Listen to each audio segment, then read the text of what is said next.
Nuestro amantísimo Padre y Dios, te damos infinitas gracias por tus muchas bendiciones, por tus misericordias que son nuevas cada día, por saber que tú estás en nuestro medio, porque tú prometiste y no puedes fallar, que donde quiera que estén 2 o 3 reunidos en el nombre de Cristo, tú estarías en nuestro medio. Y aquí somos muchos más que 2 o 3.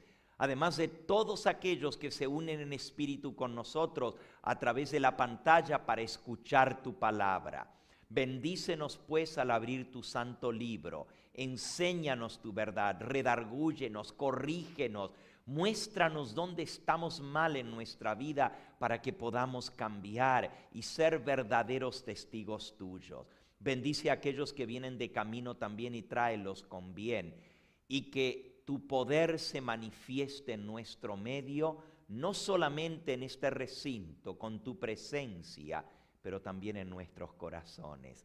Te damos gracias por los milagros que hemos visto aquí en las reuniones anteriores, las almas entregándose a ti. Sella, Señor, esas decisiones para vida eterna. Te lo agradecemos y te lo pedimos todo en el nombre precioso de Jesús. Amén. Amén.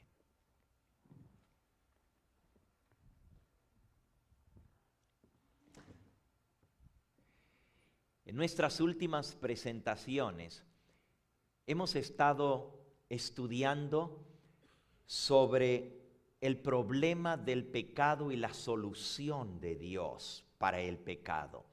Desde que el pecado entró en el mundo, la raza humana ha ido de mal en peor. Se ha ido degenerando con cada generación. Con cada etapa de la historia de este mundo, la humanidad se ha vuelto más perversa, más egoísta, más malvada.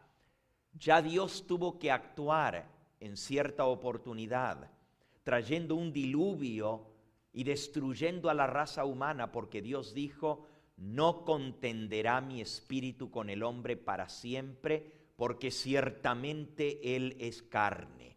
Y ese es justamente el problema. Vimos que el problema de la raza humana es que traemos en nosotros la naturaleza carnal, la naturaleza pecaminosa.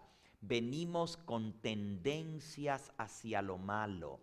Traemos en nosotros el egoísmo, la rebeldía, la ira, el mal genio. Heredamos estas debilidades de nuestros padres y esto lo cargamos en nosotros. Por eso es que la raza humana cada vez se degenera más, y con el correr de los tiempos, al hacer más maldad, al extenderse más el pecado, se vuelve más desafiante contra Dios, hasta que Dios finalmente dice basta. Lo dijo ya una vez con el diluvio. Volvió a manifestarse Dios con las ciudades de Sodoma y Gomorra, y la Biblia dice que Dios tuvo que hacer bajar fuego y azufre del cielo y destruir a esas ciudades, porque la copa de la maldad, de la indignidad, se llenó, se derramó, y Dios dijo: no más, basta.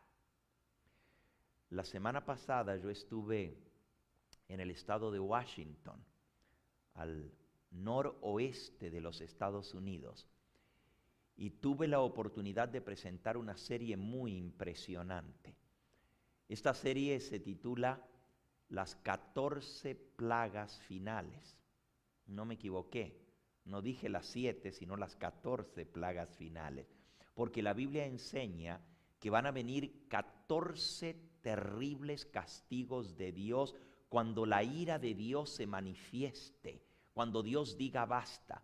Las primeras 7 plagas se les llama en la Biblia 7 trompetas, porque anuncian el juicio de Dios.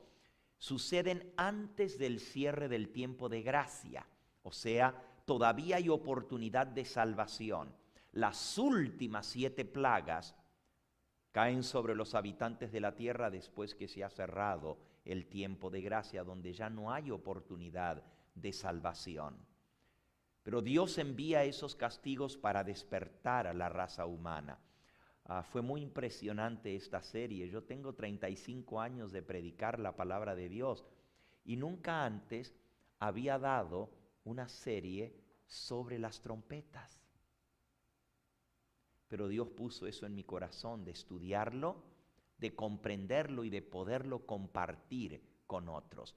Y por eso, pues lo prediqué, y yo les invito a que escuchen esa serie. Yo no tengo tiempo aquí en esta semana de dar lo que allá me tomó. Obviamente fueron 7 presentaciones que tuvimos. Pero ahí se muestra, yo tengo un tema donde explico cómo la paciencia de Dios llega a un límite. Y cuando Dios dice, basta, comienza el ministerio de Dios que se conoce como su extraña obra, la obra de castigo. A Dios le repugna castigar, pero lo hace porque Él tiene que ser al mismo tiempo justo como es misericordioso. Él es responsable de mantener la decencia y la justicia en el universo, y Él tiene que castigar lo malo. Por eso Dios actúa. Ahora, los únicos que se van a librar de la ira final de Dios serán aquellos que hayan escuchado el llamado de Dios y hayan respondido a ese llamado.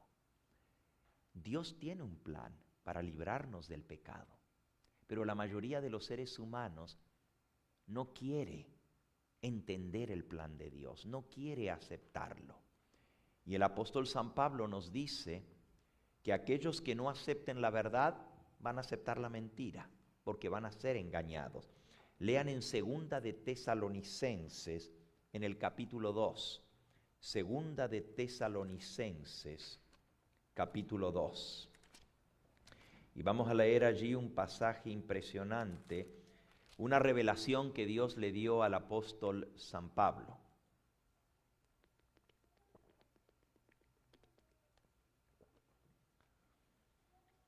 Dice allí en el versículo 7, porque ya está en acción el misterio de iniquidad, solo que hay quien al presente lo detiene, hasta que él a su vez sea quitado de en medio. Y entonces se manifestará aquel inicuo, a quien el Señor matará con el espíritu de su boca y destruirá con el resplandor de su venida. Inicuo, cuyo advenimiento es por obra de Satanás, con gran poder y señales y prodigios mentirosos, y con todo engaño de iniquidad para los que se pierden, por cuanto no quisieron recibir el amor de la verdad para ser salvos. Por eso Dios les envía un poder engañoso, para que crean la mentira, a fin de que sean condenados todos los que no quisieron creer en la verdad, sino que se complacieron en la injusticia. Si ustedes notan, el que no quiere aceptar la verdad va a creer la mentira, va a aceptar ese engaño que vendrá, y literalmente millones de personas se van a perder porque no quisieron creer la verdad. Ahora, Dios no quiere que nadie se pierda, por eso Él envía la verdad, pero de nosotros depende aceptarla o rechazarla. En el capítulo 1 de Primera de Tesalonicenses, dice el versículo 7 al 10, y a vosotros que sois atribulados, el Señor os dará reposo con nosotros cuando se manifieste el Señor Jesús desde el cielo, con los ángeles de su poder, en llama de fuego, para dar retribución. Retribución quiere decir pago.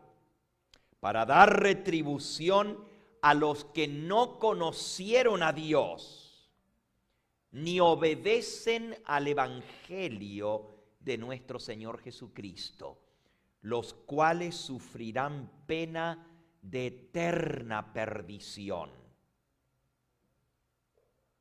excluidos de la presencia del Señor y de la gloria de su poder, cuando Él venga en aquel día para ser glorificado en sus santos y ser admirado en todos los que creyeron. Otra vez, dice que cuando Cristo venga en las nubes del cielo, Él viene a dar su pago. Viene a dar, por un lado, su recompensa a los que creyeron en Él, y por otro lado, su retribución, su pago, su castigo a los que no obedecen al Evangelio. Ahora, la mayoría de la gente dice que el Evangelio hay que creerlo, pero la Biblia dice que al Evangelio hay que obedecerlo. La gente dice, cree en el Señor Jesús y ya eres salvo. Y es cierto, la Biblia dice, cree en el Señor Jesucristo y serás salvo. Pero también la Biblia dice, el que persevere hasta el fin, éste será salvo. Así que no solamente hay que creer, pero también hay que ¿qué? Que perseverar. Y según lo que acabamos de leer, hay que obedecer el Evangelio. Ahora, ¿qué es obedecer el Evangelio? ¿Qué es el Evangelio? ¿Qué es el Evangelio? El Evangelio son las buenas nuevas de salvación.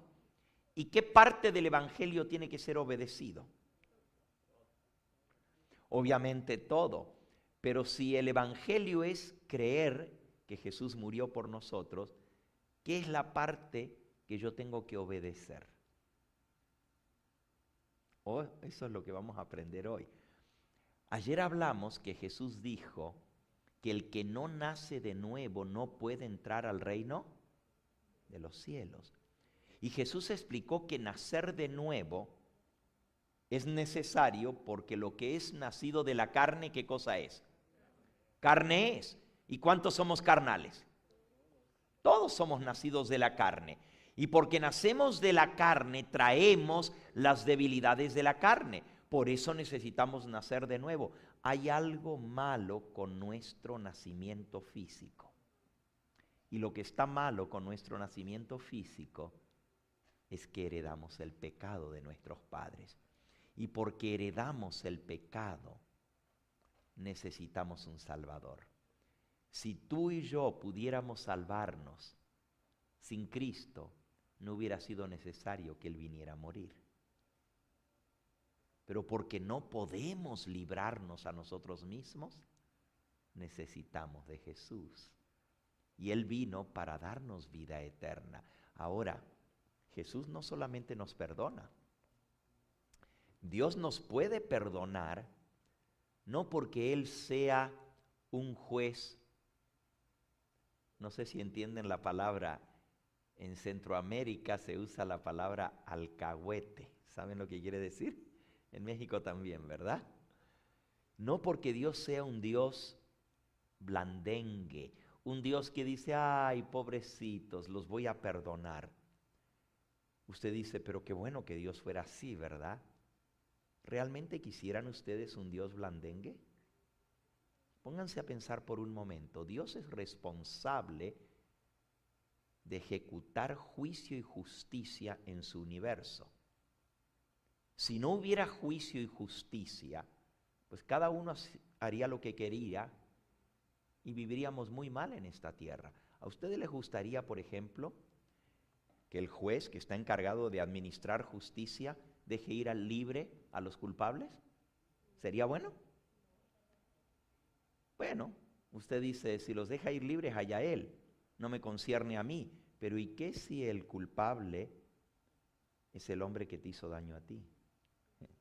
¿Qué si es el hombre que abusó de tu niña y después de haberla abusado sexualmente, la estranguló, la cortó en pedazos? Y usted dice, ay pastor, qué trágico que vino hoy. Estas cosas pasan continuamente. No es algo que me estoy inventando, ustedes lo pueden ver en las noticias continuamente. Cosas horribles están sucediendo. ¿Les gustaría que cuando ese hombre lo cogen, Y no pienses ahora del crimen que viste en la televisión. ¿Qué si fuera tu hijo o tu hija o tu hermano o tu hermana? Y ahora lo toman preso, lo llevan ante la corte y las pruebas demuestran que él fue. No hay duda alguna, el DNA no miente y lo han condenado. Este es el hombre que brutalizó a tu hija, que la abusó sexualmente, que la golpeó, que la mató, la estranguló y todavía tiró su cuerpo y por allá lo encontraron ya deshecho. Y tú todo este dolor lo traes por dentro y ahora agarraron a este hombre, pero resulta que viene el juez y dice, ¿lo hiciste? Y el hombre dice, sí, lo hice. ¿Y por qué lo hiciste? Ay, porque yo tuve muchos problemas en mi vida, a mí me abusaron de niño. Y yo soy así. Y el juez dice, te comprendo. ¿Sabes qué? Te voy a dar una nueva oportunidad, pero vete y ya no lo hagas más, ¿eh? ¿Cómo te sentirías? ¿Verdad que no? No más no. ¿Por qué? Porque para eso está un juez, para que haga justicia. Ahora Dios es el juez del universo. Él no puede disculpar el pecado, porque si Él es un alcahuete con el pecado, en el universo el pecado prospera y por todas partes la maldad abunda. Y justamente porque Dios ha estado en silencio tanto tiempo, es que el mal abunda. El silencio de Dios es mal interpretado. La gente dice, Dios no hace ni bien ni mal. Dios es un padre bonachón, es como un Santa Claus, como un Papá Noel, que Él es buenito y a todo el mundo les va a dar premio y les va a dar, ¿fuiste buen niño en el año que pasó? Pues que aquí tienes tu regalo. Dios no es así. Aunque Dios es misericordioso y tiene paciencia, sin embargo, la paciencia de Dios llega a un límite. Y lo que más ofende a Dios no es solamente el pecado. La Biblia dice que le repugna a Dios el pecado, pero lo que más le ofende es que rechacemos su misericordia y su plan de salvación. Leía hace unos días atrás un ejemplo para que lo entendamos. Salen las noticias que en el África hay un virus muy contagioso y la gente se está muriendo por montones. Tú dices, otra enfermedad más, de tantas que he escuchado. De pronto escuchas que en Inglaterra cerraron el aeropuerto porque los vuelos que vienen pueden traer ese virus mortal para el cual no hay antídoto. En Europa están cerrando los aeropuertos. Está grave la cosa. La gente se está muriendo por montones y no hay antídoto contra este virus. Es una enfermedad terrible. Pero de pronto salen las noticias que en Nueva York ha habido 3 casos de contagio del virus. Y ahora el virus ya está en Estados Unidos. Ahora la gente comienza a preocuparse. Ahora sí. De pronto, en California, en Los Ángeles, se dan 7 casos más. Y ahora comienza a propagarse el virus. Los científicos trabajan día y noche buscando un antídoto. De alguna manera parar. La gente está muriendo literalmente por miles y miles donde quiera que se riega la enfermedad. Y ahora está llegando al centro de los Estados Unidos también. El planeta Tierra está afectado completamente y no tiene cura. Los científicos desesperadamente trabajan día y noche y finalmente dicen que han encontrado, pero que necesitan sangre no contaminada, de cierto tipo de sangre para hacer una vacuna contra este virus. Piden a todos los ciudadanos que se presenten a la Cruz Roja para sacarle sangre. Es ley. Todos tienen que ir hasta que encuentren sangre no contaminada del tipo. Tú vas, te presentas, toman tu sangre, pero la tuya no es la que están buscando. En la Cruz Roja te dicen, Señor, ¿y su niño no va a donar sangre? Pues solamente tiene 8 años.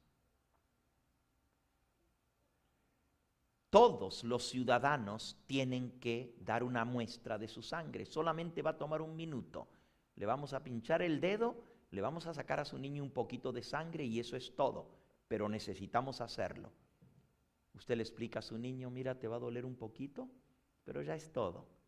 Lo llevan, le sacan su sangre, pero al rato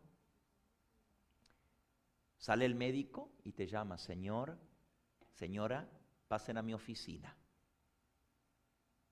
Te sienta y te dice, tengo una muy buena noticia. La buena noticia es que acabamos de encontrar la sangre perfecta que estamos buscando para salvar la raza humana.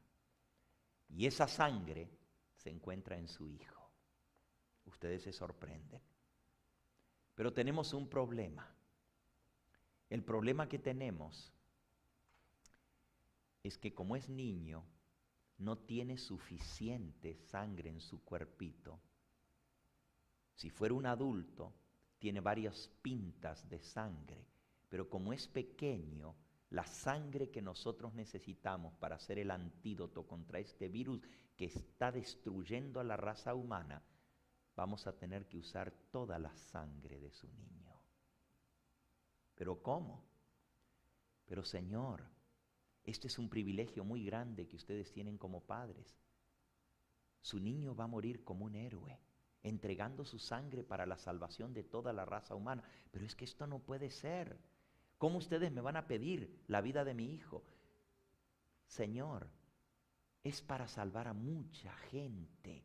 ¿Usted sabe cuántos millones de personas van a vivir gracias a la vida de su hijo? Déjeme hablar con mi esposa y después de mucho sufrimiento, la madre y el padre se reúnen y dicen, está bien, hemos decidido entregar a nuestro hijo para que su sangre pueda salvar a toda la raza humana. Lo llevan, tú como padre tratas de explicarle a tu niño de 8 años que Dios lo ama mucho, que Él va a ser recordado en la historia de la humanidad, pero que Él tiene que entregar su sangre para salvar a mucha gente. El niño no entiende y dice, papi, me va a doler. No, mi hijo, no te va a doler nada. Te van a poner a dormir. Lo único es que ya no te vas a despertar. El niño se asusta, pero tú como padre lo calmas y le dices, hijo, nosotros estamos muy orgullosos de ti. Y finalmente se lleva a cabo el procedimiento. Los médicos sacan esa sangre de ese niño, se desarrolla el antídoto, la vacuna contra ese terrible virus y la gente comienza a sanarse. Por todas partes, gracias a esa vacuna, la gente ya no tiene que morir de la enfermedad. Pero lo más triste es que llega el momento en que van a hacer el memorial de agradecimiento a tu hijo. Invitan por la radio, la televisión y los periódicos a la gente a venir al memorial de ese niño que murió para que otros pudieran vivir. Y resulta que el día del memorial la gente no le importa. Los mismos que estaban enfermos y se sanaron están muy ocupados en sus trabajos. Otros dicen, tengo un partido de fútbol, no puedo ir, me gustaría ir porque es algo bonito, pero no puedo. Y la mayoría de la gente ni siquiera se preocupa, nomás tú y tu familia llegan a dar la despedida final a tu niño que entregó su vida para salvar a toda la raza humana. Es una ilustración, pero eso nos ayuda a entender lo que Dios tuvo que hacer para salvar la raza humana. Y lo más triste es que los seres humanos somos desagradecidos con aquel que dio su vida por nosotros. Es triste, pero es cierto. Lo que más ofende a Dios no es el pecado, porque Él sabe que todos nosotros somos pecadores. Es más, el cielo va a estar lleno de gente pecadora. Jesús dijo, al reino de los cielos, las prostitutas y los publicanos os llevarán la delantera.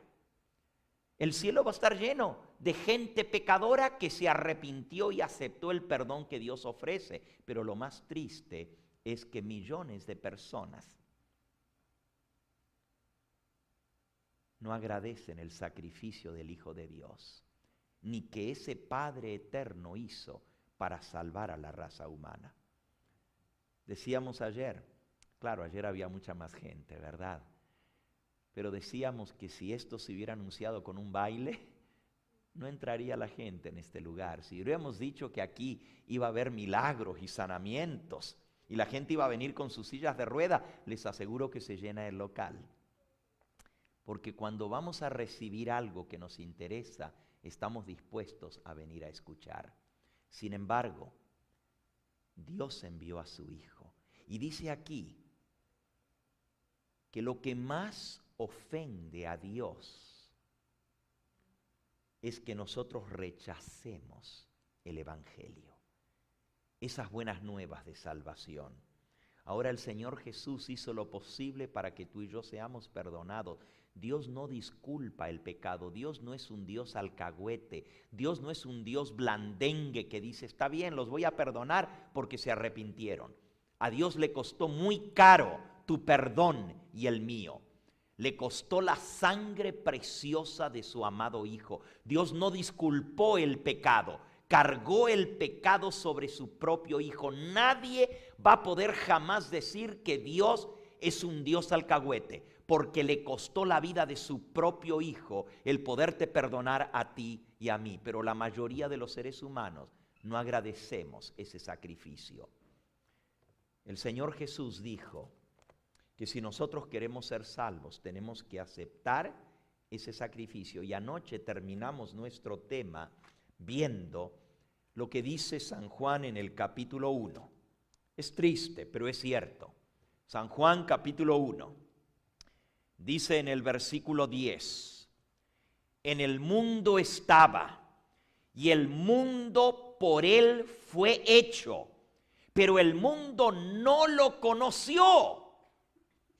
A lo suyo vino, y los suyos ¿qué? No le recibieron. Parece increíble, pero es cierto. Vino a los suyos, a su pueblo escogido. El pueblo de Israel tenía 4000 años esperando el cumplimiento de la promesa de la venida del Mesías. Y ¿saben lo trágico? Todavía lo siguen esperando. Todavía los judíos dicen que están esperando que venga el Mesías, porque vino y no lo conocieron. A los suyos vino y no lo reconocieron. Pero sigue diciendo el versículo 12, mas a todos los que le recibieron, a los que creen en su nombre, les dio el poder de ser hechos hijos de Dios, los cuales no son engendrados de sangre, ni de voluntad de carne, ni de voluntad de varón, sino que son engendrados ¿de quién? De Dios. Ahora escuchen bien, ser engendrados de carne, de sangre y de voluntad de varón es el nacimiento tuyo y el mío. Aquí no hay nadie que no haya nacido en este mundo que no sea de sangre y de carne y de voluntad de varón. Todo ser humano que ha nacido en este mundo fue porque un hombre tuvo un deseo sexual. Aunque sea feo decirlo, es así. Todos nacimos de un acto sexual. Por eso es que nacemos de carne. Y aquí dice que para entrar al reino de los cielos tenemos que nacer no de carne, sino ¿de qué? Del Espíritu. Eso está en la página que sigue, San Juan, en el capítulo 3. Esto estábamos hablando ayer. Versículo 3, respondió Jesús y le dijo, de cierto te digo, el que no naciere de nuevo no puede ver el reino de Dios. Y Nicodemo le dijo, ¿cómo puede un hombre nacer siendo viejo? ¿Puede acaso entrar por segunda vez en el vientre de su madre y volver a nacer? Y Jesús le respondió, de cierto te digo, el que no naciere del agua y del Espíritu no puede entrar en el reino de Dios. Lo que es nacido de la carne, carne es. Lo que es nacido del Espíritu, Espíritu es. No te maravilles que te dije, os es necesario nacer de nuevo, amigo. Amiga que me escuchas, no importa quién tú seas, no importa en la cuna que tú hayas nacido. Puedes haber nacido en cuna de seda o en cuna de paja. Puede haber nacido en un hogar distinguido, de un apellido famoso, de una familia rica, educada, o puedes haber nacido de la prostitución, de una madre mala, de una familia paupérrima. Puede ser un hijo bastardo. No importa quién tú seas ni cómo hayas nacido. No importa lo que hayas estudiado, los títulos que tengas, el orgullo que traigas en tu vida diciendo, yo no soy como los de la chusma. Gracias a Dios que yo soy diferente. Mira, no importa quién tú seas, de dónde tú vengas, tu pasado ni tu presente, ni la educación, ni el dinero, ni la posición social que tú tengas. No importa cuántos títulos hayas obtenido o que seas un humilde que apenas si sabe leer. Si no naces del agua y del Espíritu, no vas a entrar al reino de los cielos. En otras palabras, esto que tienes ahora es todo lo que tienes, esta vida. Para vivir eternamente, para lo cual Dios nos creó. Y el hombre se resiste a morir. Cuando nos llega la muerte nos asustamos. No queremos. ¿Cómo quisiéramos alargar un poquito más nuestra vida cuando nos llega eso? Cuando nuestro papá o nuestra mamá se está muriendo, le pedimos a Dios, Señor, sánalo. Señor, que lo tenga un poquito más. Por favor. Y cuando esa enfermedad viene a destiempo, qué triste es, ¿verdad? Todavía cuando una persona ha vivido muchos años, ha sido fructífero, tiene sus hijos, sus nietos, sus bisnietos, uno dice, bueno, vivió su vida, pero cuando golpea la desgracia temprano a nuestra puerta, decimos, Dios mío, ¿por qué? Nos resistimos a la muerte. ¿Saben por qué es eso? Porque Dios no nos creó para vivir un corto tiempo en esta tierra. Dios puso eternidad en nuestro corazón. Él nos hizo con el deseo de vivir eternamente. Por eso que nos resistimos a la muerte. Pero no lo digo yo, lo dice el Señor Jesús. Si tú no naces de nuevo, si no naces de agua y del Espíritu, esta vida es todo lo que tienes.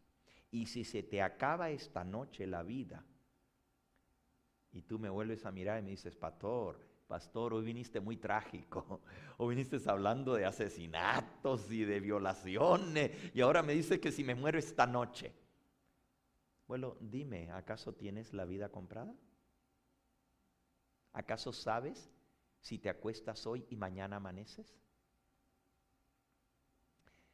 Yo tenía 18 años y estaba en la iglesia hispana en Glendale, California. El pastor Eliezer Benavides estaba predicando y había una joven con la cual yo había hablado varias veces y había estudiado la Biblia con ella. La invité a venir a las reuniones y el pastor cada noche hacía el llamado pidiendo a la gente que se entregara. Una joven de tan solo 20 años. Era la última noche de las reuniones. Mucha gente se había entregado al Señor, pero esta joven nunca había tomado la decisión. Estaba sentada en el pasillo central, la iglesia tenía un pasillo al medio, o tiene, y esta joven estaba así a la mitad de la iglesia, junto al pasillo, más o menos en el medio. Yo estaba al frente en la plataforma y estaba orando por esta joven. Señor, tócale el corazón. Señor, permite que ella se entregue. Muchas almas estaban pasando al frente, viniendo al llamado, pero ella no se movía. En un momento me pareció como que estaba siendo sacudida por Dios, porque agachó la cabeza, se veía como que estaba llorando. Yo le dije, gracias Señor, porque tu Espíritu Santo la está tocando. Y seguía orando por ella. Se puso en pie y yo me alegré, dije, Señor, se va a entregar a ti. Salió al pasillo, miró hacia el frente, allá estaba lleno de gente que había pasado, se dio la vuelta y comenzó a caminar hacia afuera de la iglesia. Me puse muy triste. Era la última noche de las reuniones, no había hecho su decisión. El pastor terminó el llamado, estábamos orando por las almas, cuando escuchamos un estampido en la parte de afuera. A los minutos, las ambulancias. Algunos salieron corriendo hacia afuera a ver qué había sucedido. Y a los minutos solamente regresaron diciendo que una joven había sido atropellada por un carro y que parecía que venía saliendo de la iglesia. Mi corazón dio un vuelco. Corrí hacia el lugar del accidente, estaba solamente a media cuadra de la iglesia, en la esquina. Ya la habían recogido, la habían puesto en la ambulancia y alcancé a ver cuando la ambulancia se iba. En la iglesia de Glendale está muy cerca, solamente a 6 cuadras de un hospital bastante grande que se llama el Hospital Adventista de Glendale. Y como yo soy adventista y conozco ese hospital y muchos de los miembros de nuestra iglesia trabajaban en ese hospital, tomé mi carro y me dirigí hacia allá. Cuando llegué a la sala de emergencias, la que estaba dirigiendo la sala de emergencias, una enfermera, era miembro de nuestra iglesia, la hermana Rosa. Y le dije, ¿trajeron a una muchacha? Sí, pero murió. ¿Cómo se llama? ¿Cómo se llamaba? Me dijo, Claudia. Y me eché a llorar. Era la misma joven por la cual yo había estado orando. ¿Qué se podía imaginar Claudia o yo? Que ese era su último llamado, que esa era su última noche, que no iba a tener otra oportunidad. Vendía salud, una muchacha joven de 20 años de edad. Los jóvenes no piensan que pueden encontrar la muerte. Y yo no estoy aquí tampoco para asustarlos, solamente para contarles lo que pasó en una experiencia de una persona que yo conocía y era joven. Ninguno de nosotros tenemos la vida comprada. Y Dios nos ofrece la salvación, pero nos la ofrece cuando Él quiere llamarnos. No es cuando yo quiero, es cuando Dios me llama. No soy yo el que decido cuándo voy a venir a Dios. Es Dios quien decide cuándo me va a llamar a venir a Él. Miren lo que dice San Juan en el capítulo 6. Allí una hoja más adelante de donde tenemos abierto. San Juan en el capítulo 6, en el versículo 44, dice así. Ninguno puede venir a mí. San Juan 6, 44. Ninguno puede venir a mí si el Padre que me envió no le trajere, y yo le resucitaré en el día postrero. Para venir a Dios se necesita que Dios te traiga. La gente dice, oh, yo vengo a Dios cuando yo quiera. Yo acepto al Señor cuando yo quiera. Puedes escuchar un sermón, el Espíritu Santo te puede tocar el corazón, pero tú dices, no estoy listo. Yo voy a decidir cuándo me voy a entregar a Dios. You know what? It doesn't work like that. No funciona de esa manera. No es cuando yo quiero, es cuando Dios, ¿qué? Llama. Ese es el momento de venir a Él. No dejes pasar tu oportunidad, porque si cuando Dios te llama tú le dices que no, ¿qué te hace creer que le vas a decir que sí cuando Él ya no te llame? Se necesita todo el poder del Espíritu Santo para cambiar un corazón. Nosotros vimos ya en las presentaciones anteriores que nadie puede cambiar por sí mismo. ¿Podemos nosotros cambiar? No podemos, se necesita el poder de Dios para cambiarnos, porque somos por naturaleza malos, pecadores, rebeldes. Se necesita el poder de Dios que nos transforme. Por eso cuando Dios te llama, no le digas que no. La Biblia dice, si hoy oyes su voz, no endurezcas tu corazón. No es cuando yo quiero, es cuando Dios quiere. Y miren, el Señor Jesús dijo que para ser salvos hay que nacer del agua y del Espíritu. Ya nosotros vimos en nuestra presentación de ayer lo que significa nacer del Espíritu y cómo se nace del Espíritu. Ahora vamos a ver en unos 10 minutos qué es nacer del agua. Y luego vamos a ver si realmente hemos nacido del agua y del Espíritu o no. ¿Y cuál es la prueba si en verdad hemos nacido de nuevo?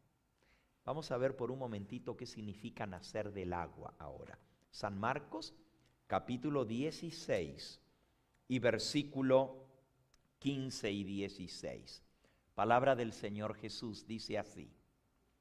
Y Él les dijo, id por todo el mundo, predicad el evangelio a toda criatura. El que creyere y fuere bautizado será salvo, mas el que no creyere será ¿qué? Condenado. ¿Qué dijo Jesús? El que creyere y fuere bautizado será salvo. Solo les hago una pregunta. ¿Puede un niño recién nacido creer? ¿Puede? No entiende, ¿verdad? Entonces, ¿cómo es que la gente lleva a los niños recién nacidos a bautizarlos? Si Jesús dijo que para ser bautizado la persona tiene que creer. Mantengan esa pregunta allí, en su mente. Solo piensen. Vamos a leer un segundo texto. Acabamos de leer del Señor Jesús. ¿Y quién más que Él? Él dijo, si no me creen a mí, ¿a quién le van a creer?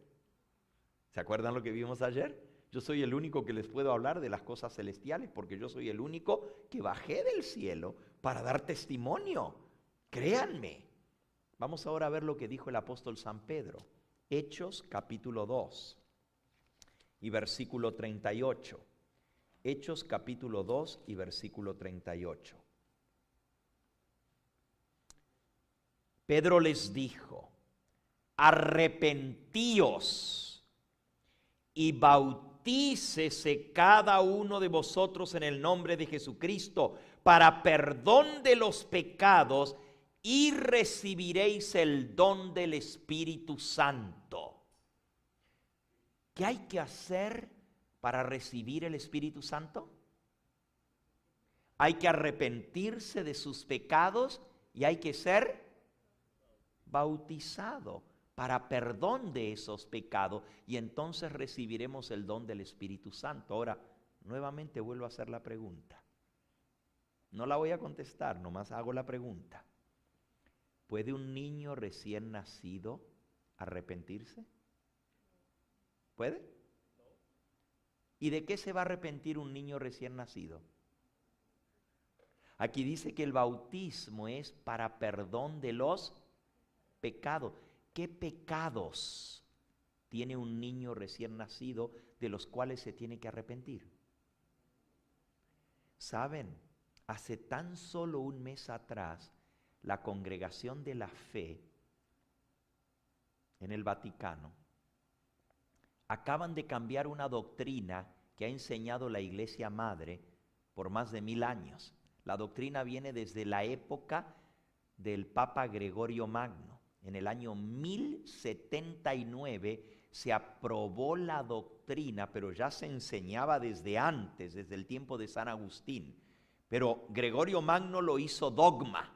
Y la doctrina es la doctrina del limbus infantus. Esa es una palabra en latín, limbus. En español le decimos el limbo. ¿Saben lo que es el limbo? Si usted es católico, le han enseñado que una persona que muere en pecado mortal se va al infierno. Pero si la persona muere en la fe y en gracia, el alma se va directamente al cielo. Ahora, si no era ni muy buena, pero tampoco muy mala, o sea, si era so-so, ni muy, ni tan, entonces va al purgatorio a purgar sus culpas para entonces el alma pasar del purgatorio después de que sea purificada al cielo. El limbo es otra cosa, ahorita les digo. Por cierto, hablando de eso de purificar el pecado en el purgatorio, ¿cómo es que el hombre tiene que purificarse de sus pecados cuando lo único que purifica del pecado es la sangre de Cristo?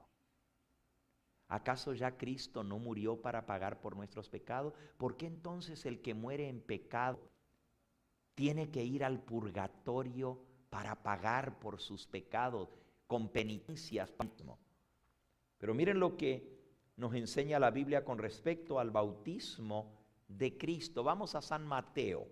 San Mateo en el capítulo 3. Dice en el versículo 13. Bueno, todo el capítulo 3 habla de Juan el Bautista y de cómo él bautizaba. En el versículo 1 y 2 de Mateo 3 dice: en aquellos días vino Juan el Bautista predicando en el desierto de Judea y diciendo: arrepentíos, porque el reino de los cielos se ha acercado. Y luego dice en el versículo 5: y salía a él Jerusalén y toda Judea y toda la provincia de alrededor del Jordán, y eran bautizados por él en el río Jordán, confesando sus pecados. Otra vez, para ser bautizados, confesaban sus pecados.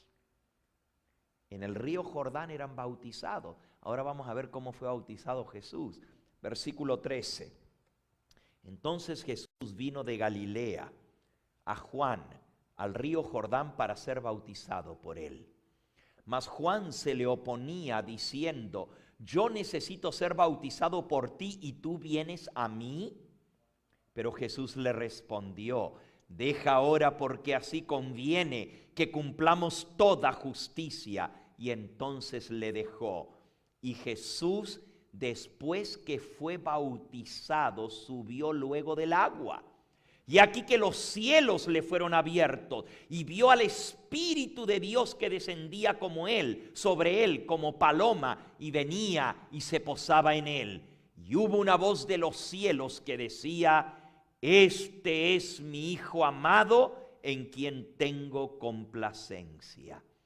Ahora yo quiero que noten varias cosas. En primer lugar, Jesús vino a Juan el Bautista. En San Lucas, en el capítulo 3, dice que él tenía 30 años cuando fue bautizado. No necesitaba bautizarse porque nunca había cometido pecado. Por eso Juan dijo: yo necesito ser bautizado por ti y tú vienes a que yo te bautice.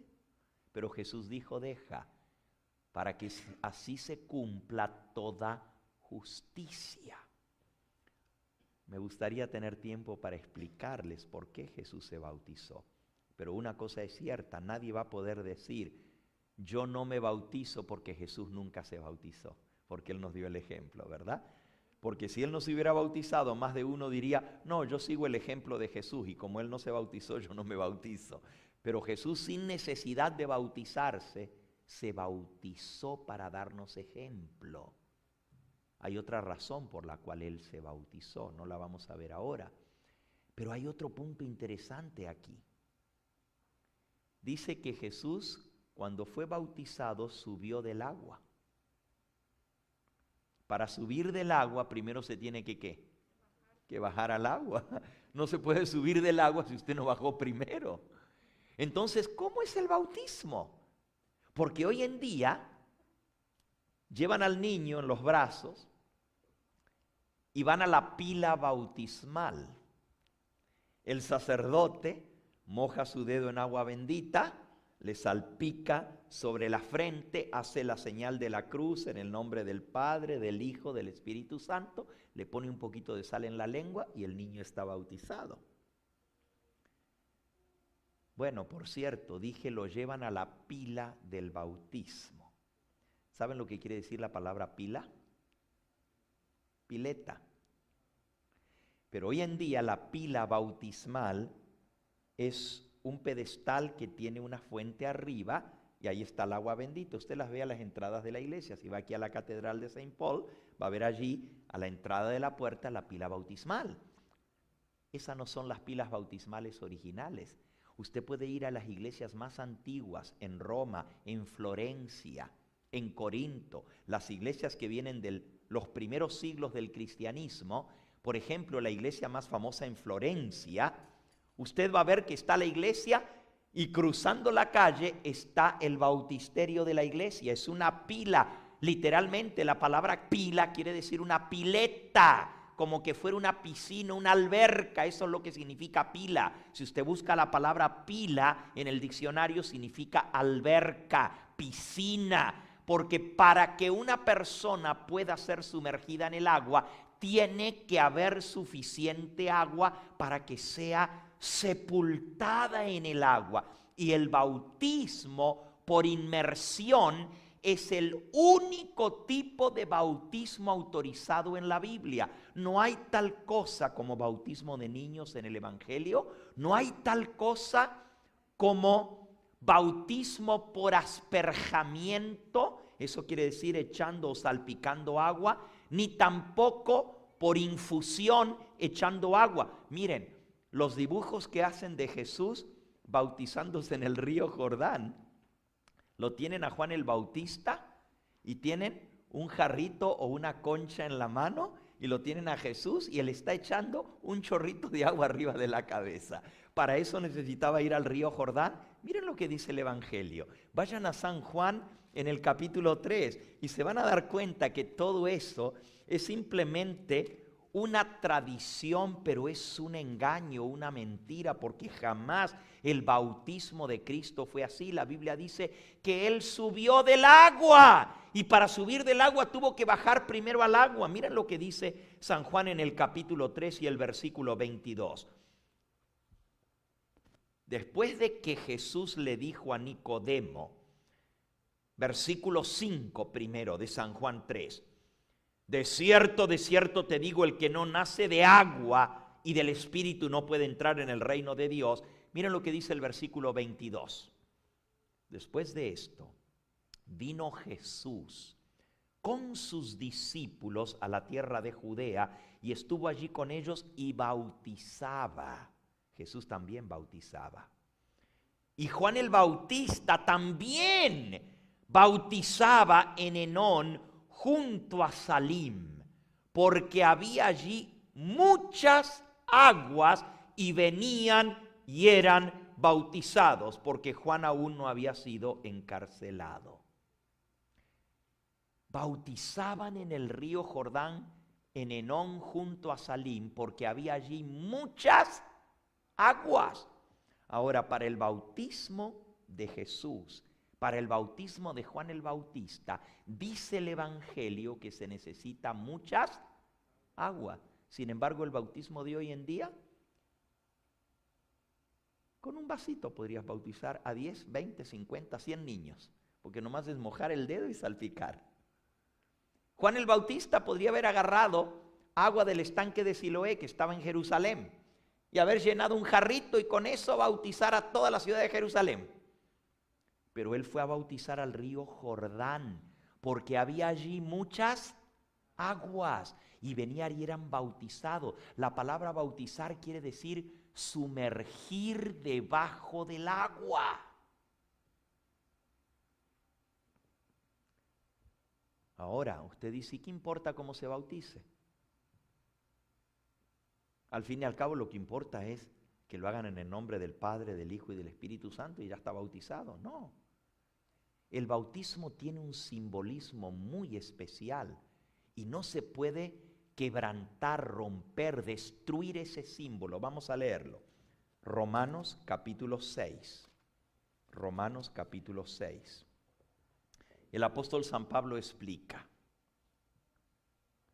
¿no sabéis que todos los que hemos sido bautizados en Cristo Jesús, hemos sido bautizados en su muerte?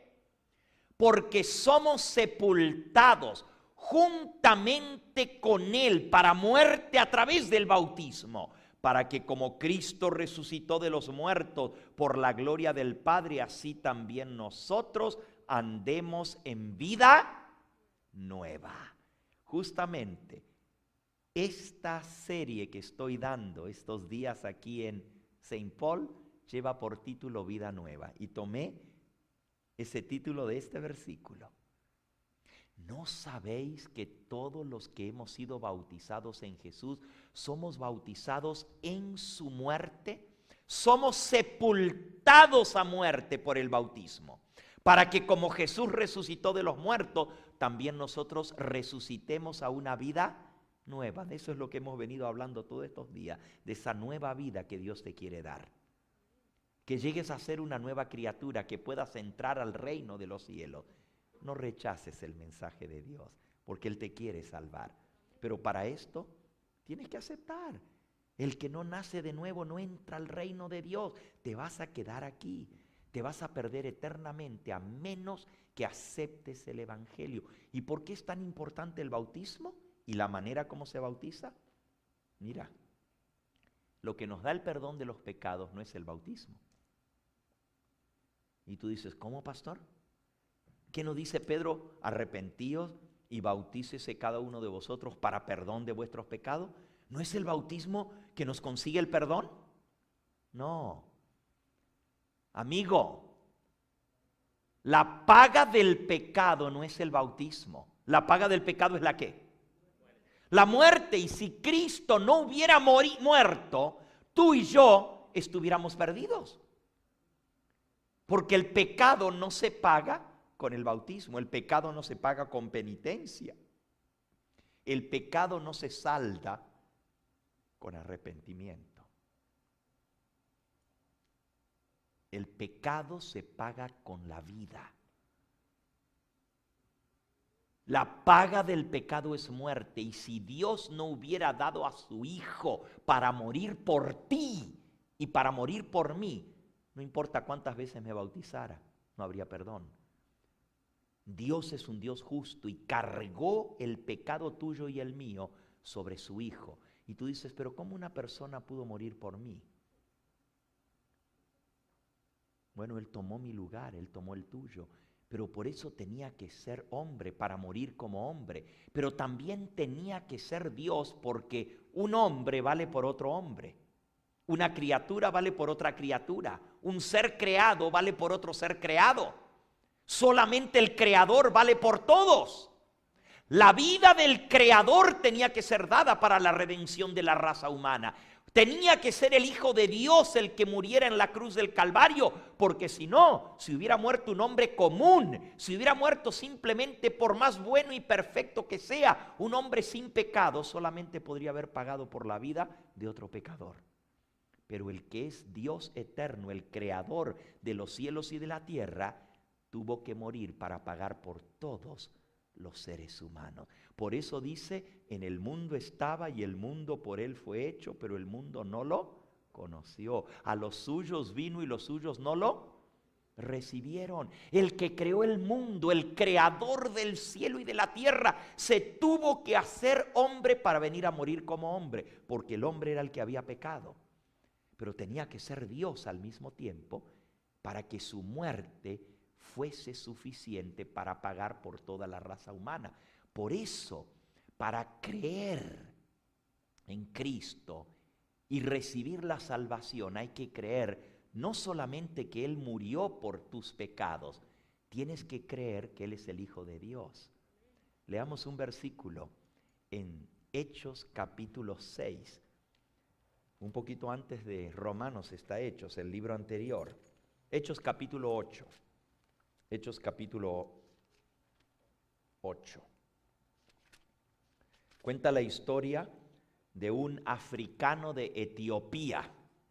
Por cierto, aquí en Minneapolis hay muchos de Etiopía, hay una comunidad de etíopes. Hoy que estábamos allá en el Mall de América, fuimos a conocer, vimos a muchos con su vestidura típica de Etiopía. Dice que un etíope iba en su carro leyendo al profeta Isaías. No vamos a leer toda la historia, está en el capítulo 8, comenzando con el versículo 26 en adelante. Dice que el versículo 27, que Felipe se levantó y fue, y un etíope eunuco, funcionario de Candace, reina de los etíopes, el cual estaba sobre todos sus tesoros y había venido a Jerusalén a adorar, volvía sentado en su carro leyendo al profeta Isaías. Y el Espíritu le dijo a Felipe: acércate y júntate a ese carro. Acudiendo Felipe lo oyó que leía al profeta Isaías y le dijo: ¿entiendes lo que lees? Y él dijo: ¿cómo podré si alguno no me enseñare? Y le rogó a Felipe que subiese al carro y se sentara con él. El pasaje de la escritura que leía era este: como oveja fue llevado al matadero, como cordero mudo ante el que lo trasquila, y así no abrió su boca. En su humillación no se le hizo justicia. Mas su generación, ¿quién la contará? Porque fue quitada de la tierra su vida. Respondiendo el eunuco, le dijo a Felipe: te ruego que me digas, ¿de quién dice el profeta esto? ¿De sí mismo o de algún otro? Y entonces Felipe, abriendo su boca y comenzando desde esa escritura, le anunció el evangelio de Jesús. Y yendo por el camino, llegaron a cierta agua. Y dijo el eunuco: aquí hay agua, ¿qué impide que yo sea bautizado? Y Felipe le dijo: si crees de todo corazón, bien puedes. Y respondiendo dijo: creo que Jesucristo es el Hijo de Dios. Y mandó a parar el carro. Descendieron ambos al agua, Felipe y el eunuco, y lo bautizó. Y cuando subieron del agua, el Espíritu del Señor arrebató a Felipe, y el eunuco no le vio más y siguió gozoso su camino. Ahora miren lo que dice esta historia. En primer lugar, dice que para ser bautizado uno tiene que creer de todo corazón. Vuelvo a hacer la pregunta que la hice varias veces hoy. ¿Puede un niño recién nacido creer de todo corazón? El eunuco dijo: creo que Jesucristo es el Hijo de Dios. Ahora, no alcanza con creer que Jesús murió por los pecados del mundo. Yo tengo que creer que Él era el Hijo de Dios. Tengo que creer que Él murió por mis pecados. Y cuando yo soy bautizado, soy sumergido debajo del agua. Eso representa la muerte de Cristo. Ahora escuchen, porque lo que voy a decir en los próximos 2 minutos es lo más importante de todo lo que he dicho en esta noche. Si se olvidan de todo lo anterior, por lo menos no se olviden de esto. El bautismo representa la muerte, la sepultura y la resurrección de Cristo. Y cuando yo soy bautizado, estoy diciendo: creo que Jesús es el Hijo de Dios. Creo que Él se hizo hombre y vino a vivir en esta tierra. Creo que Él vivió una vida sin pecado. Por eso no tenía que morir. Creo que Él tomó mi lugar y pagó mi deuda de mi pecado con su muerte, aunque Él nunca pecó, murió por mí. Yo acepto ese sacrificio y cuando soy bautizado, estoy siendo unido a la muerte de Cristo. Estoy siendo incluido en su muerte. Miren, Él murió por toda la raza humana, pero solamente los que lo aceptan se van a salvar. ¿Por qué? Porque yo tengo que ser incluido en esa muerte. ¿Y cómo soy incluido en la muerte de Cristo? A través del bautismo. Ahora entienden por qué es tan importante la manera como se bautiza. Cuando un sacerdote o un pastor le echa un poquito de agua en la cabeza, se rompió el símbolo, porque la persona tiene que ser sepultada debajo del agua, tiene que ser sumergida, y al salir del agua representa la resurrección de Cristo. ¿Cómo se entierra una persona? ¿Se le echa un puñadito de tierra en la cabeza y ya está enterrado? ¿Cómo se entierra una persona? ¿Cómo?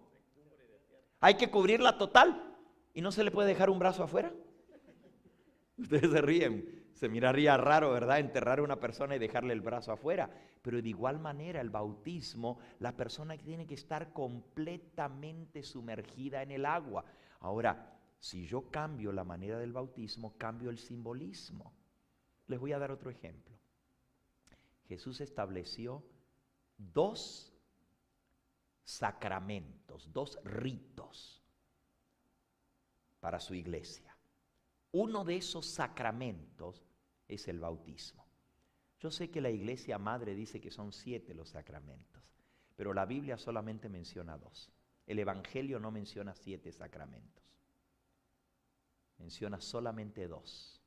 El bautismo y la Santa Cena, la Cena del Señor, la Eucaristía. Y les voy a usar el ejemplo del otro sacramento, de la Santa Cena.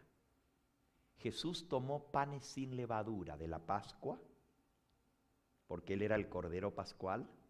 Él celebró la Pascua con sus discípulos y tomó los panes sin levadura y los hizo símbolos de su cuerpo. Y dijo, partió el pan, lo dio a sus discípulos y dijo, tomad, comed, esto es mi cuerpo, que por vosotros es partido. Haced esto en memoria de mí.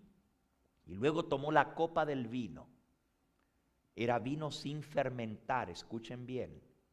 Eran panes sin levadura, porque la Biblia dice que la levadura es fermento de pecado, es símbolo de contaminación la levadura.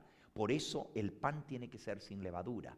Y el vino tiene que ser vino fresco, sin fermentar, porque el fermento es símbolo del pecado, de la contaminación. Cuando el vino comienza a fermentarse, cuando el jugo de uva fresco se fermenta, comienza a hacerse el alcohol. Y es la putrefacción, podríamos decir, del vino. El vino está fermentado. Cuando usted tiene una fruta, una ensalada de fruta, y la deja afuera, se fermenta. Y usted no se la toma porque está fermentada. Pues eso es el vino. Claro, está destilado, después le quitan, ¿no es cierto? Lo destilan, lo preparan, pero es vino fermentado. Ahora, no es eso lo que me estoy refiriendo, escuchen bien. Jesús tomó el pan sin levadura y el vino, y lo hizo símbolo de su cuerpo y de su sangre. ¿Podría yo celebrar la cena del Señor, un rito tan solemne y tan sagrado? Pues si no tengo pan, lo hago con tortilla, y si no tengo jugo de uva, lo hago con Coca-Cola. ¿Estaría bien? ¿No sería una blasfemia? ¿No sería un sacrilegio? ¿No sería pisotear un símbolo sagrado? ¿Cómo yo voy a celebrar la cena del Señor, la Eucaristía, con tortilla de maíz y con Coca-Cola? No, ¿verdad? Nomás no. ¿Por qué no? Porque hay un símbolo de por medio, y el símbolo representa el cuerpo de Cristo. Por eso es el pan sin levadura. Y el vino, el jugo de uva sin fermentar, representa la sangre preciosa de Cristo que fue derramada por ti, por mí. No puedo ensuciar, no puedo violentar el símbolo porque pierde su significado. De igual manera el bautismo, cuando se cambia, cuando se violenta el símbolo, pierde su significado. El bautismo representa la muerte, la sepultura y la resurrección. Cuando la persona es sumergida debajo del agua, ¿respira? ¿Respira debajo del agua? No, no traga aire, porque está debajo del agua. Simboliza que ha muerto. ¿Qué pasaría si el pastor lo dejara nomás un poquito más debajo del agua? Se muere, ¿verdad? ¿Cuánto duraría?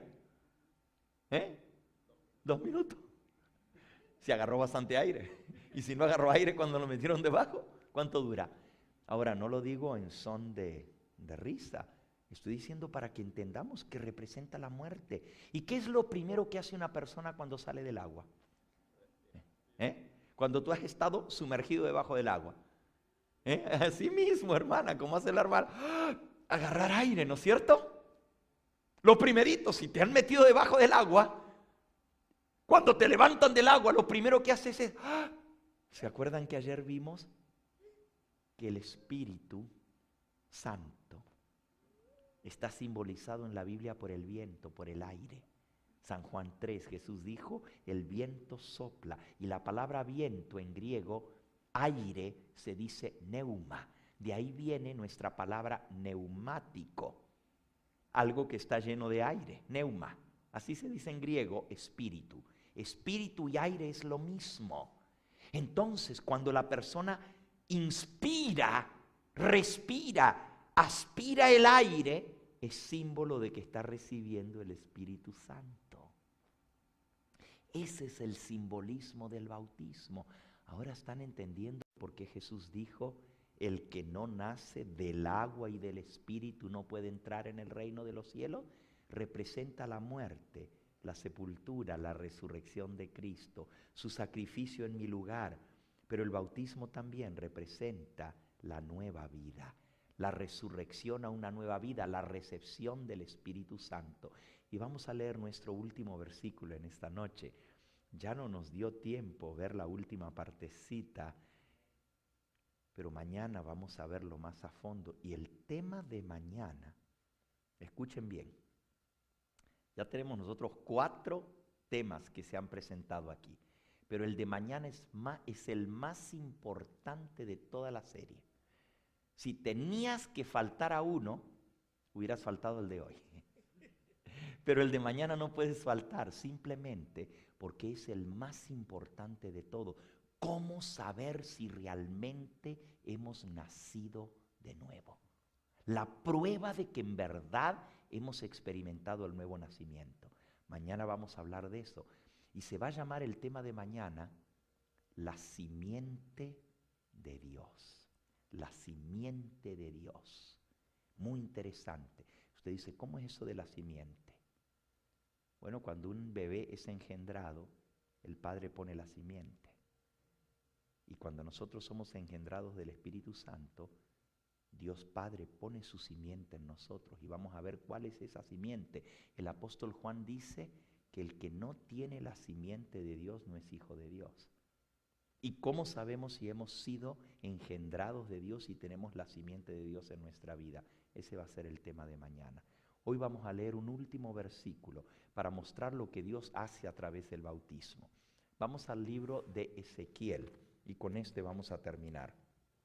Ezequiel capítulo 36, versículo 25 en adelante. Dice así, Ezequiel 36, versículo 25 en adelante.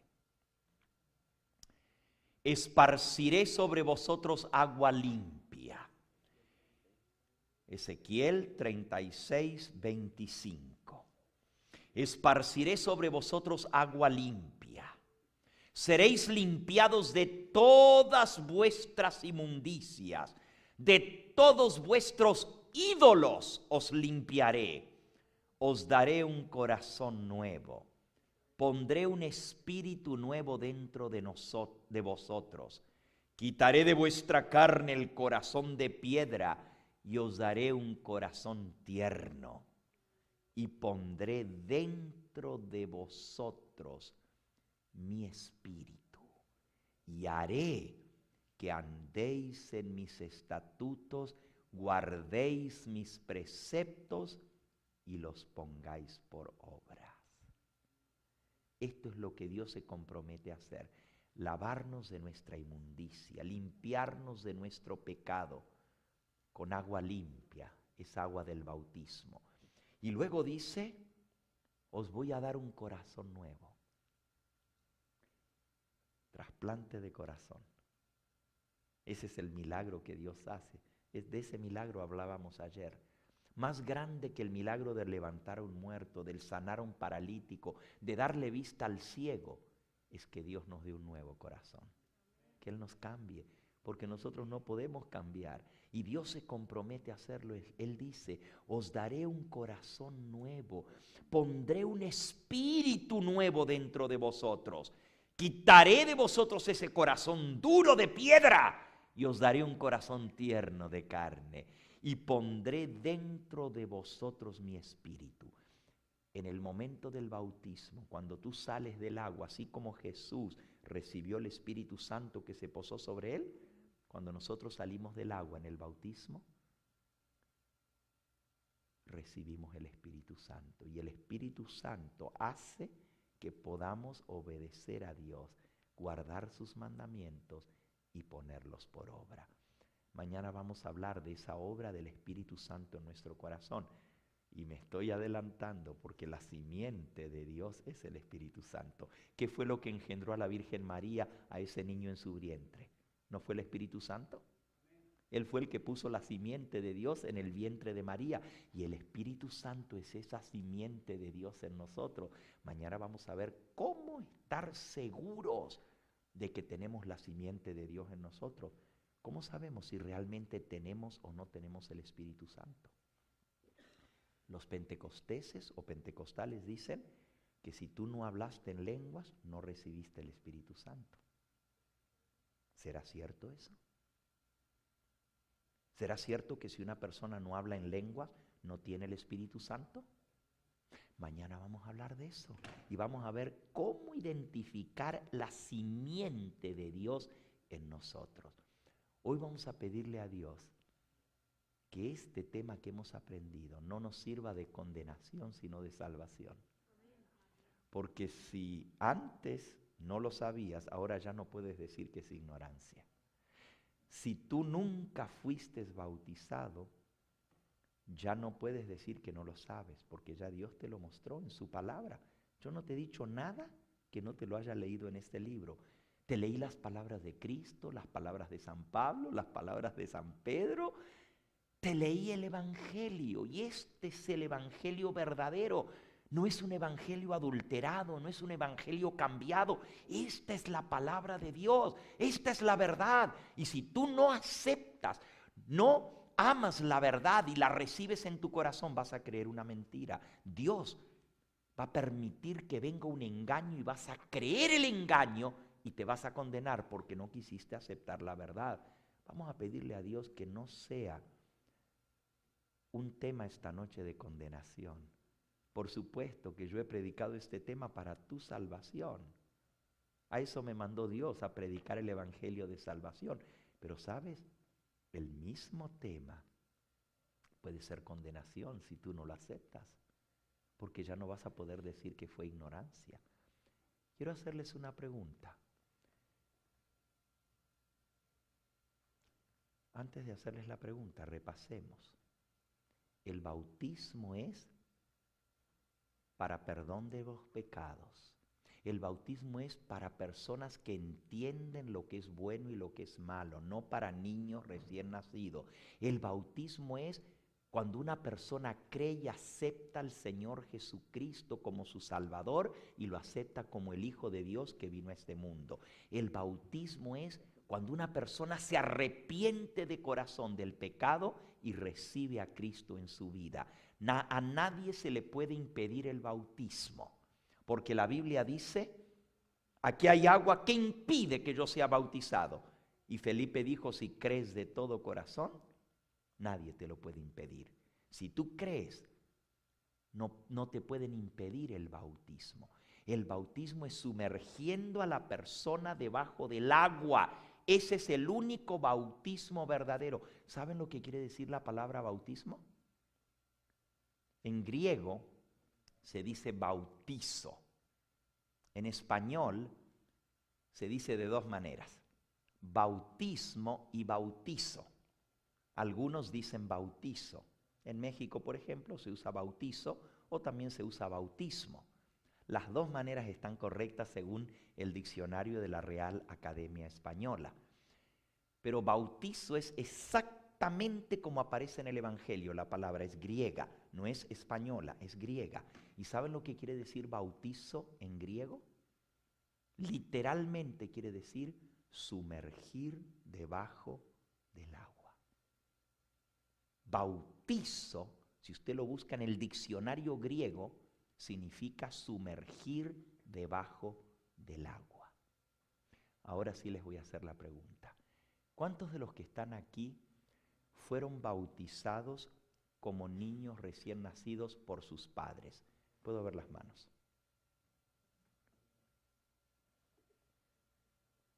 ¿De verdad? ¿De verdad? ¿Ustedes están levantando su mano? Me parece que todo lo que yo prediqué en esta noche fue en vano. Me parece que no he sido un buen maestro. Me estoy sintiendo bastante mal ahora. Porque acabo de decir que bautizar significa sumergir a la persona debajo del agua. Y ahora les acabo de preguntar a cuánto los sumergieron debajo del agua cuando recién nacieron y todos levantaron la mano. O están mintiendo o no entendieron lo que quiere decir bautismo. A ver, voy a hacer la pregunta otra vez, pero ya no me engañen. ¿A cuántos de ustedes los bautizaron de niños recién nacidos, sumergiéndolos debajo del agua? Ahora entendieron. No es confusa, es bien clara. La confusión está en nosotros, la palabra de Dios es clara. Ninguno de nosotros que no fue sumergido debajo del agua fue bautizado. Ahora, no me malinterpreten. Yo no estoy atacando la fe de nuestros padres. No estoy diciendo que lo que ellos hicieron estuvo malo. No. Esa era su fe. No conocían otra cosa. Hicieron lo que ellos creían que estaba bien. ¿Sí o no? ¿Por qué los vamos a condenar? Peor está nosotros que sabemos lo que es bueno y no lo hacemos. Por lo menos ellos hicieron lo que ellos creían que era bueno. ¿Y nosotros que sabemos hacer lo bueno y no lo hacemos? Miren, el bautismo de niños recién nacidos es una doctrina del hombre, cambiada por el hombre. No está en la palabra de Dios. Ni Jesús se bautizó así, ni ninguno de los apóstoles se bautizaron así. Ese bautismo fue cambiado por el hombre muchos siglos después de Cristo, por conveniencia y por influencia del paganismo. No les voy a explicar en esta noche de dónde viene el bautismo de niños recién nacidos, pero viene de la misma raíz que el limbo. Y ahora la iglesia dice que el limbo ya no. No se sorprendan si con el tiempo la misma iglesia que dijo que ya no el limbo va a decir ya no el bautismo de niños, porque es una doctrina forense al evangelio, o sea, ajena a la palabra de Dios. No está enseñada ni por Cristo ni por los apóstoles. Ahora, si tú fuiste bautizado así, fue la fe de tus padres. Si una persona se murió, tu abuelita, nomás la bautizaron de niña recién nacida con agua bendita y se murió en esa fe y no supo otra cosa, Dios no la va a condenar por algo que ella no supo, porque fue todo lo que conoció. Y cada uno vamos a ser juzgados por la luz que Dios nos dio. O sea, según el conocimiento que tenemos, Dios nos va a juzgar porque Él es justo. No nos va a juzgar por algo que no sabíamos. Pero de hoy en adelante no podrás decir que no supiste. Porque Dios te lo mostró clarito y ya no está más confuso, ¿verdad? Ahora está claro. Ahora está claro. La palabra de Dios así lo enseña. Y hoy en adelante Dios te hace responsable de lo que has conocido. Ahora viene una pregunta más seria que esa. ¿Cuántos de los que están aquí han sido bautizados de grandes, entendiendo lo que significa el bautismo, entendiendo lo que es el sacrificio de Cristo, arrepintiéndose de sus pecados y habiendo aceptado a Jesús como su Salvador personal? ¿Cuántos de los que están aquí han experimentado ese bautismo tal cual como Jesús y los apóstoles lo enseñaron? Puedo ver las manos. Bueno, pues la gran mayoría de los que están aquí, alabado sea el nombre del Señor. Hay algunos que no levantaron su mano. No crean, no tengan vergüenza. Dios los trajo aquí para que conozcan la verdad. Y si tú te quieres salvar, no lo digo yo, lo dice el Señor Jesús. El que creyere y fuere bautizado será salvo, mas el que no creyere se condena. Así de sencillo. Entonces, si aún no has tomado el paso del bautismo, y no me refiero ahora al bautismo echando un poquito de agua en la cabeza. Miren, la iglesia madre bautiza así a niños recién nacidos, pero hay otras iglesias como la metodista, la presbiteriana, la congregacional y muchas otras iglesias, episcopal, que bautizan adultos, pero no los sumergen debajo del agua. Nomás le hacen la señal de la cruz y le echan agua bendita, igual que la iglesia madre de la cual salieron, porque son sí hijas, son iglesias hijas de la iglesia católica, de allí salieron, pero no reformaron la verdad del bautismo. Ese bautismo, por más que se llame bautismo, no es bautismo bíblico. Y si tú fuiste bautizado así, ahora conoces la verdad. Y ahora Dios espera que tú actúes de acuerdo a esa verdad. Vamos a pedirle al Señor que Él selle este mensaje en nuestro corazón y que nos ayude a compartirlo con otros. ¿Quisieras acompañarme poniéndote en pie en esta hora para que oremos juntos?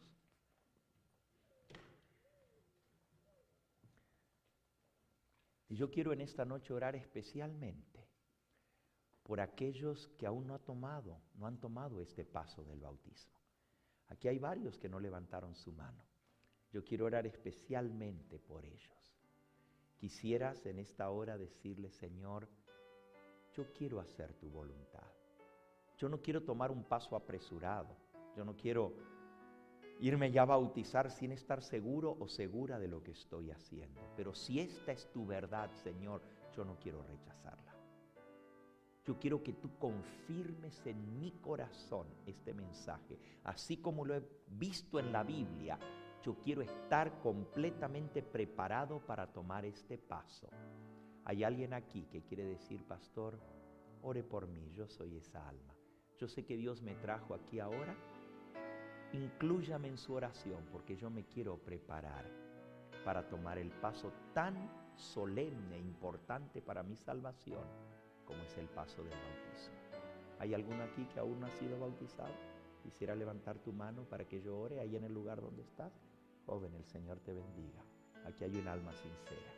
¿Hay alguien más que aún no ha sido bautizado? Amén. El Señor te bendiga a ti también. Y Dios te conceda ese pedido de tu corazón. ¿Alguien más que aún no ha sido bautizado? ¿Quisieras levantar tu mano? Yo quiero orar por ti. No le digas que no a Dios, porque es serio. Cuando Dios te llama, decirle que no. Dios te va a decir, cuando yo te llamé me dijiste que no, y ahora ¿por qué quieres venir a mí? Cuando sea demasiado tarde no lo podrás hacer. ¿Hay alguien más que aún no ha sido bautizado? ¿Quisieras levantar tu mano? Hay 3 personas que han levantado su mano. ¿Hay alguien más? Te doy una última oportunidad. Jesús te está llamando. Él te dice, tú eres mío, tú eres mía, tú me perteneces. Yo te compré con mi sangre. Cuando tú necesitaste de mí, clamaste, invocaste mi nombre. ¿Te acuerdas aquella vez cuando me pediste de todo corazón y yo te respondí? ¿Y cómo si cuando tú me llamaste, yo te respondí, ahora que yo te llamo, me vas a decir que no? ¿Te acuerdas aquella vez cuando te salvé la vida? ¿Te acuerdas aquella vez cuando me pediste ese favor tan grande y yo te lo hice? Tú me debes, tú me debes. Y ha llegado el momento de que estemos a cuentas. Entrégate a mí, que yo te compré y tengo derecho sobre ti, porque soy tu Dios, tu Creador y tu Salvador. ¿Hay alguna persona más aquí que quiere decir, pastor, inclúyame a mí en esa oración? Ore por mí. que Dios me ablande el corazón. Yo quiero aceptar la verdad. ¿Hay alguien? Amén. El Señor le bendiga. Amén. Amén. Aquí hay un joven. El Señor te bendiga. Alabado sea su nombre. Miren, hasta los niños entienden el llamado. No seamos como el mulo. Seamos humildes de corazón. Quizás hay alguien aquí que fue bautizado, pero sabe que se ha apartado del camino del Señor y tiene que reconciliarse con Dios. Tiene que volver a sus caminos, porque no es solamente creer. ¿Qué dice la Escritura? El que persevere hasta el fin, ese será salvo. Hay que creer y ser bautizado, pero hay que perseverar en el camino de Dios. Hay alguien aquí que quiere decir: yo soy esa ovejita, pastor, que me aparté del camino. Ore por mí. Yo quiero volver a reconciliarme con Dios. ¿Hay alguno? ¿Quisieras levantar tu mano ahí en el lugar donde estás? Amén. Que el Señor te bendiga. Vamos a orar. También para ti que me ves en la pantalla. Dios te está llamando hoy. No postergues tu decisión. Hoy es el día de tu salvación. Ora conmigo y vamos a entregar nuestra vida a Dios junto con estas preciosas vidas de aquellos que han levantado su mano en esta hora. Oremos. Padre Santo, tú nos has hablado a través de tu palabra. Tu Espíritu Santo ha sido claro en enseñarnos tu verdad. Hemos aprendido lo que es nacer del Espíritu, lo que es nacer del agua. También hemos entendido que tú quieres limpiarnos de toda inmundicia, que tú eres un Dios justo, que no puedes pasar por alto ni excusar el pecado, porque el pecado es lo que ha traído la tragedia y la maldición en todo el universo. Y tú tienes que castigar el pecado duramente para que no vuelva a levantarse. Pero Señor, entendemos que tú has castigado el pecado en la persona de tu Hijo, en Jesucristo nuestro Salvador. Gracias por ese sacrificio. Gracias porque hemos entendido que sin Él estamos completamente perdidos. Aquí hay 4 preciosas almas que aún no han tomado el paso del bautismo. Tú las conoces, Señor. Tú conoces sus nombres. Tú sabes por qué los trajiste aquí. Y hay también algunos otros que debieran haber levantado su mano. Oh Señor, que no haya sido que endurecieron su corazón. Permite que tu misericordia los alcance, que tu amor los constriña, que no seamos duros de corazón y que muy pronto también ellos puedan tomar esta decisión para vida eterna. Despídenos con tu bendición, llévanos con bien y en el día de mañana, Padre Santo, que podamos venir a entender lo importante que es tener tu simiente en nuestros corazones. Gracias por escuchar nuestra plegaria. En el nombre precioso de Jesús, te lo agradecemos todo, pidiéndote que también bendigas a aquellos que a través de la pantalla han escuchado este mensaje, han sido tocados por ti en esta hora y necesitan hacer una decisión en favor tuyo. Que no la posterguen, que hoy mismo en su corazón digan: sí, Señor, voy a obedecerte, voy a hacer tu voluntad porque yo quiero salvarme. Te lo pido en el nombre de tu Hijo, nuestro amado Salvador, el Señor Jesús. A Él sea la gloria y la honra por los siglos de los siglos. Amén.